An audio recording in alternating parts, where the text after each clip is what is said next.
Friends, कैसे हो आप सब लोग। कैम क्लासेस के यूट्यूब चैनल में आप लोगों का most welcome. Friends, chapter second solution में आज का हमारा टॉपिक रहेगा वेपर प्रेशर। इंपॉर्टेंट कंसेप्ट है चैप्टर का, ध्यान दीजिएगा। Vapour pressure.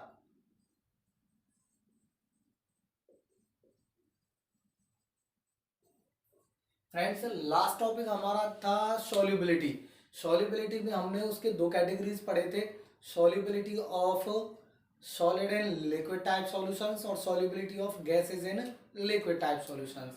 इसमें एक छोटा सा कंसेप्ट और आता है सॉलिड सॉल्यूशंस। सॉलिड सॉल्यूशंस क्या होते हैं? ऐसे सॉल्यूशंस जिसमें सॉल्यूट और सॉल्वेंट दोनों के दोनों क्या हो, हमारे सॉलिड हो। क्लियर है नहीं है? उनको बोलते हैं हम सॉलिड सॉल्यूशंस। और सॉलिड सॉल्यूशंस की भी दो कैटेगरीज आ जाती हैं दोस्तों। सॉलिड सॉल्यूशंस की दो कैटेगरीज कौन कौन से? फर्स्ट रहता है इसमें सब्स्टिट्यूशनल सॉलिड, सब्स्टिट्यूशनल सॉलिड, और दूसरे रहते हैं friends interstitial solid.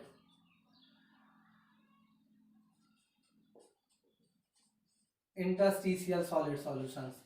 सब्स्टिट्यूशनल solid solution simple सी, बहुत आसान है।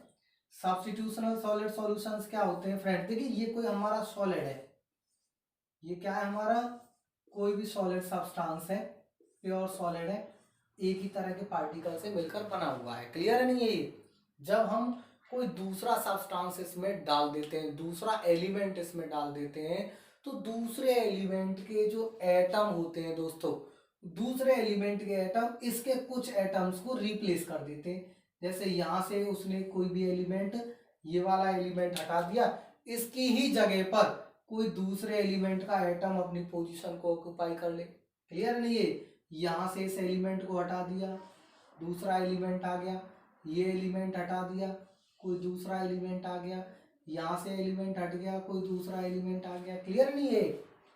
तो जब एक एलिमेंट के एटम रिप्लेस करा दिए जाए किसी दूसरे एलिमेंट के एटम्स के द्वारा, तो जो सॉलिड सब्सटेंस बनता है that is called substitutional solid. Clear हुआ? दूसरा है हमारा इंटरस्टिशियल सॉलिड। ये समझ लीजिए दोस्तों कि ये हमारा कोई सॉलिड सब्सटेंस है दोस्तों, नहीं है? ये कोई हमारा सॉलिड सब्सटेंस है। इंटरस्टिशियल सॉलिड में क्या होता है कि सॉलिड की पोजीशंस तो वही रहती है, जब हम इसमें कोई दूसरा सॉलिड सब्सटेंस मिक्स करेंगे तो उस दूसरे सॉलिड सब्सटेंस के पार्टिकल इनकी इंटरस्टिशियल साइड को ऑक्यूपाई कर लेते हैं, बीच में जमा हो जाते हैं फ्रेंड्स। जो गैप रहता है ना सॉलिड के बीच में, उसको ऑक्यूपाई कर लेते हैं, तब जो सॉलिड बनता है हमारा that is called interstitial solid. Clear है नहीं है ये? जब पोजीशंस रिप्लेस हो रही हो तो सब्स्टिट्यूशनल सॉलिड, और जब एटम्स के बीच के गैप को कोई दूसरा एलिमेंट ऑक्यूपाई करे तो इंटरस्टिशियल सॉलिड सॉल्यूशंस बनते हैं। क्लियर हुआ? चलिए वापस आते हैं अपने टॉपिक पर। हमारा टॉपिक है आज का vapour pressure. Basically vapour pressure हमारा 11th क्लास से रिलेटेड है। 11th क्लास में भी हमने पढ़ा हुआ है कि वेपर के द्वारा एक्सर्ट होने वाला pressure in the state of equilibrium with the liquid. नहीं है? समझ लीजिए एक्सपेरिमेंटली।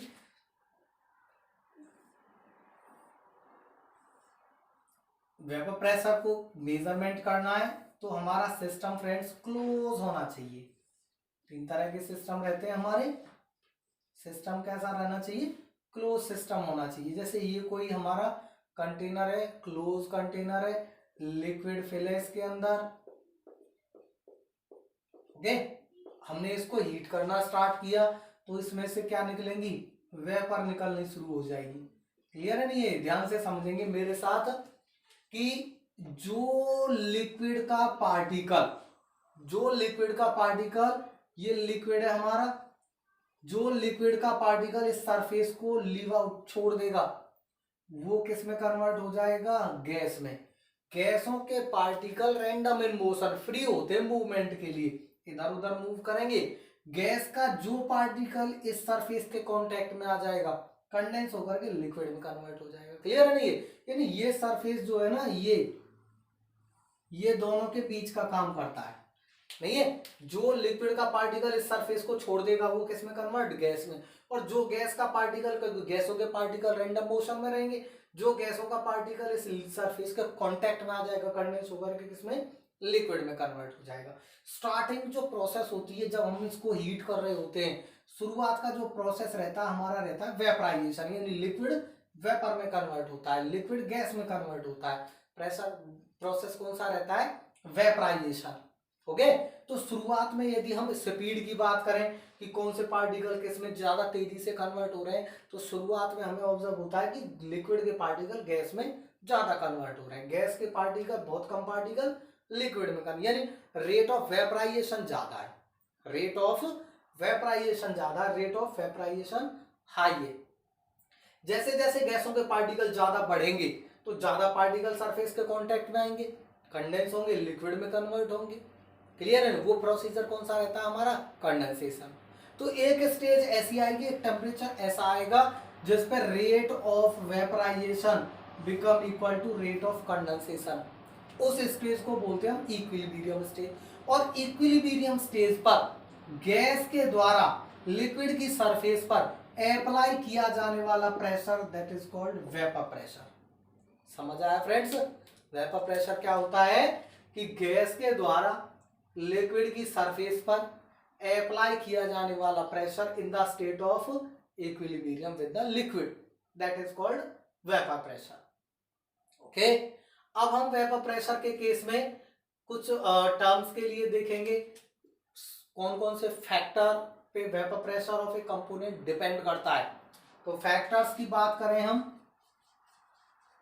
फ्रेंड्स, इसमें सबसे पहला फैक्टर आ जाता है नेचर, नेचर ऑफ कंपोनेंट, कि जिस कंपोनेंट को हम गैस में कन्वर्ट कर रहे हैं उसकी नेचर कैसी है। क्लियर है नहीं, यदि लिक्विड में इंटरमोलिकुलर अट्रैक्शन स्ट्रॉन्ग है, इंटरमोलिकुलर अट्रैक्शन लिक्विड के बीच में क्या है, स्ट्रॉन्ग है, तो वेपर प्रेशर लो होगा। ओके, और यदि वीक इंटरमोलिकुलर अट्रैक्शन है, वान डर वाल फोर्स है लिक्विड के बीच में, नहीं है, जितना वीक इंटरमोलिकुलर अट्रैक्शन रहेगा लिक्विड पार्टिकल के बीच में वेपर प्रेशर उतना ही हाई। तो इस तरह से नेचर पे डिपेंड करेगा ये। दूसरा इसमें आ जाता है फ्रेंड्स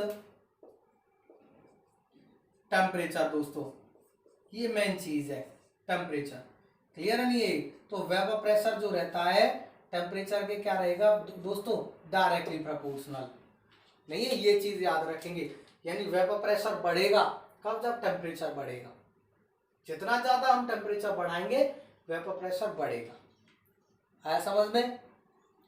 तो दो चीजों पर वेपर प्रेशर किसी भी सॉल्यूशन के लिए, किसी भी कंपोनेंट के लिए डिपेंड करता है। ओके, अब हम चलेंगे इसी वेपर प्रेशर वाले टर्म में।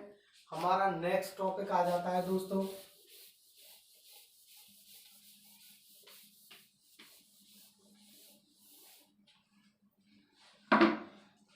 Raoult's law.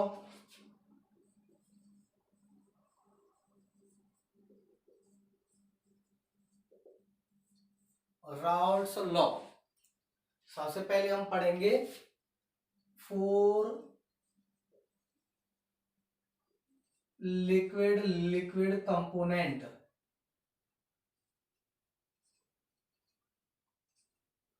लिक्विड कंपोनेंट से मेरा मतलब है दोस्तों कि जैसे ये हमारा है A प्लस बी, दो कंपोनेंट है, दोनों क्या बना रहे हैं, सॉल्यूशन बना रहे हैं दोस्तों। ए कंपोनेंट भी क्या है हमारा, लिक्विड, बी कंपोनेंट भी क्या है हमारा, लिक्विड, और दोनों के दोनों लिक्विड कैसे हैं फ्रेंड्स, वोलेटाइल लिक्विड है। वोलेटाइल का मतलब है कि दोनों कंपोनेंटों को गैस में कन्वर्ट किया जा सकता है। ऐसे कंपोनेंट के लिए राउल्ट्स लॉ क्या कहता है वो चीज देखेंगे हम। ओके, मेरे साथ रहिए, बोर्ड पे रहिए। देखिए राउल्ट्स लॉ क्या कहता है, हमारा स्टेटमेंट चाहे कैसा भी सॉल्यूशन हो उसके लिए उसका एक ही स्टेटमेंट है। मैं डिफाइन करके बता दूं यह स्टेटमेंट कि vapour pressure of a component, vapour pressure of a component in the solution. जैसे ये है हमारा, दो कंपोनेंट मिलकर के क्या बना रहे हैं, सॉल्यूशन बना रहे हैं। अब इस सॉल्यूशन के अंदर ए और बी दोनों कंपोनेंट प्रेजेंट है, ए और बी दोनों कंपोनेंट प्रेजेंट है। अब इस सॉल्यूशन के अंदर किसी भी एक कंपोनेंट का वेपर प्रेशर, मान लीजिए ए कंपोनेंट का वेपर प्रेशर, ओके, किसी भी एक कंपोनेंट का वेपर प्रेशर सॉल्यूशन के अंदर डायरेक्टली प्रोपोर्शनल रहता है उसके मोल फ्रैक्शन के, mole fraction of that component.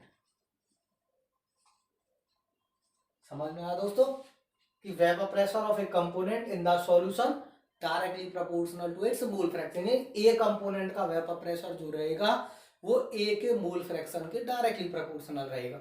B component का जो वेपर प्रेशर रहेगा वो बी कंपोनेंट के मोल फ्रैक्शन के directly proportional. This is the statement of Raoult's law. ठीक है, अब हम इस, मान लीजिए ये हमारा सॉल्यूशन है, इसके बेस पर अगर हम चलें तो vapour pressure of a component, यहाँ थोड़ा सा समझ लेना कि यदि ए अलग है, सेपरेट है, तो ए के लिए जो वेपर प्रेशर है उसको हम रिप्रेजेंट करेंगे पी नॉट ए से। नॉट रिप्रेजेंट करेगा प्योर फॉर्म को, ए बिल्कुल प्योर है, क्लियर, किसी के साथ मिक्स नहीं है। और ऐसे यहाँ बी के लिए, बी को किससे रिप्रेजेंट करेंगे दोस्तों हम, पी नॉट बी से, यानी बी भी आपका प्योर फॉर्म में और उसका वेपर प्रेशर क्या है, पी नॉट बी। क्लियर हुआ दोस्तों। और यहाँ पर सॉल्यूशन में जब आ गई है तो सॉल्यूशन में ए कंपोनेंट के लिए वेपर प्रेशर आ गया दोस्तों पी ए, और बी कंपोनेंट के लिए प्रेशर आ गया दोस्तों पी बी।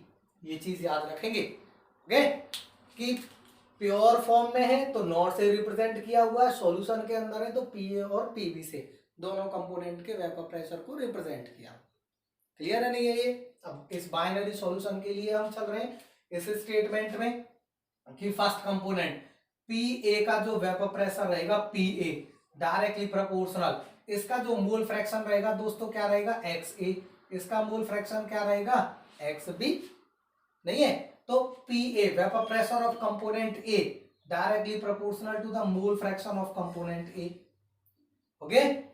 और ऐसे ही vapour pressure of component B in the solution directly proportional to the mole fraction of the component B, okay. यदि हम डायरेक्टली प्रोपोर्शनल को हटाएं तो पी ए इज इक्वल क्या हो जाएगा फ्रेंड्स हमारा, पी ए इज इक्वल, यहाँ पर कांस्टेंट ऑफ प्रोपोर्शनलिटी है, प्योर कंपोनेंट के केस में vapour pressure, partial pressure of component A, यानी P A is equal P not A into x A, और पी बी इज इक्वल क्या हो जाएगा दोस्तों, P not B into x B. ठीक है, यानी यहां से भी अब स्टेटमेंट बन जाएगा, यहां से भी हमारा क्या बन जाएगा, स्टेटमेंट बन जाएगा। कैसे कह सकते हैं हम, Raoult's law states that vapour pressure of component in the solution is equal to the product multiply product of vapour pressure of pure component and its mole fraction. Okay, तो यहां से भी डेफिनेशन बन जाएगा कि vapour pressure of a component is equal vapour pressure of pure component multiplied by its mole fraction. ये भी Raoult's law का स्टेटमेंट है फ्रेंड्स, ओके, दोनों के लिए। अब इसमें तुरंत ही डाल्टन्स का लॉ पार्टिसिपेट करता है। डाल्टन्स लॉ क्या कहता है कि कोई भी अगर आपका मिक्सचर है तो उसमें जो टोटल वेपर प्रेशर रहता है, टोटल प्रेशर रहता है, टोटल प्रेशर क्या रहेगा आपका, सम ऑफ इंडिविजुअल प्रेशर के इक्वल रहेगा। यानी सॉल्यूशन का जो टोटल प्रेशर रहेगा वो कंपोनेंट ए और कंपोनेंट बी दोनों के वेपर प्रेशर के सम के इक्वल रहेगा। यानी टोटल वेपर प्रेशर को हम रिप्रेजेंट कर सकते हैं पी टोटल से। पी टोटल इज इक्वल क्या रहेगा हमारा, कंपोनेंट ए का प्रेशर, कंपोनेंट बी का pressure in the solution, okay. यानी P total is equal P A plus P B. और पी ए क्या है फ्रेंड्स हमारा, पी ए है हमारा P not A into x A, और पी बी है P not B into x B. तो पी एस या पी टोटल के लिए ये इक्वेशन आ जाती है, कब, जो हमारे लिक्विड कंपोनेंट्स होते हैं, ओके। न्यूमेरिकल आ जाता है इसके बेस पर, यदि हमें एक ही कंपोनेंट का मोल फ्रैक्शन गिवन है, ओके, तो यहाँ पर इस इक्वेशन को थोड़ा सा और आगे बढ़ा सकते हैं। कैसे, हम जानते हैं कि X A plus X B is equal 1। भाई कितने भी कंपोनेंट हो सॉल्यूशन में, उन सबका मोल फ्रैक्शन कितना होता है? 1। यदि हमें किसी एक का मोल फ्रैक्शन दिया हुआ हो, नहीं है, किसी भी एक कंपोनेंट का मोल फ्रैक्शन दिया हुआ हो, तो उस केस में हम क्या राइट कर लेते हैं कि मान लीजिए आपको यहां से इसी इक्वेशन को और बढ़ा लेते हैं। मान लीजिए आपको बी कंपोनेंट का मोल फ्रैक्शन दिया हुआ है, ए का नहीं दिया हुआ, तो ए के टर्म में क्या रहेगा? एक्स ए इज इक्वल क्या पुट कर सकते हैं? 1 माइनस एक्स बी, जिसका दिया हुआ है उसमें कन्वर्ट कर लेते हैं, नहीं है? तो एक्स ए की जगह हम क्या पुट कर देंगे? 1 माइनस एक्स बी। तो पी एस क्या हो जाएगा हमारा? P S is equal P not A, X A की जगह पर क्या पुट कर देंगे? 1 minus X B plus P not B into x B, okay, is equal P not A minus P not A into x B plus P not B into friends X B. और P S is equal, देखिए यहां से x B common निकाल लीजिए आप, दोनों में x B है, पी नॉट ए, यहां से एक्स बी कॉमन निकाल लीजिए, प्लस एक्स बी कॉमन निकाल लिया हमने, तो ये आ गया P not B minus P not of A. ये इक्वेशन आ जाती है जब हमारे पास किसी एक कंपोनेंट का मोल फ्रैक्शन दोनों का दिया हुआ हो, तो ये इक्वेशन हमारा काम करेगा। क्लियर है? ये लिक्विड लिक्विड कंपोनेंट्स के लिए राउल्ट्स लॉ के केस में ग्राफिकल रिप्रेजेंटेशन भी दे सकते हैं दोस्तों हम। ग्राफिकल रिप्रेजेंटेशन क्या रहता है दोस्तों?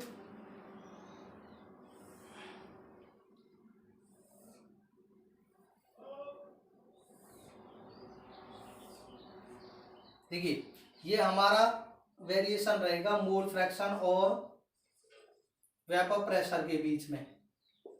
Vapour pressure, okay, vapour pressure, दो कंपोनेंट है हमारे, ये कंपोनेंट मान लीजिए ए है, ये कंपोनेंट है हमारा B.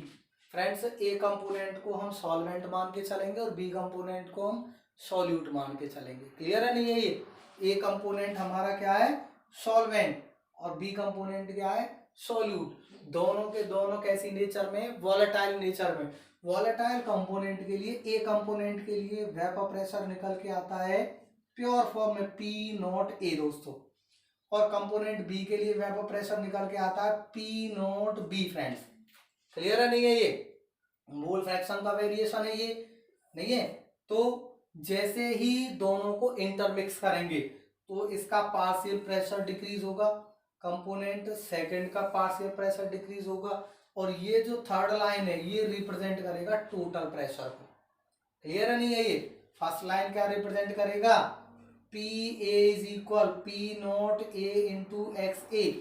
Second line P B is equal P not B into x B, और total P S is equal P A plus P B के सम को, नहीं है? इस पॉइंट पर ए के लिए इसका मोल फ्रैक्शन क्या रहेगा? 1, और बी इस पॉइंट पर, भाई इस पॉइंट पर कंपोनेंट ए का मोल फ्रैक्शन 1, क्योंकि बी है ही नहीं तो बी 0 रहेगा, ओके।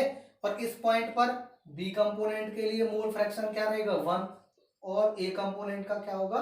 0। क्लियर है नहीं? तो ये वेरिएशन आ जाता है दोस्तों लिक्विड लिक्विड कंपोनेंट्स के लिए, ओके, राउल्ट्स लॉ में देख लीजिए।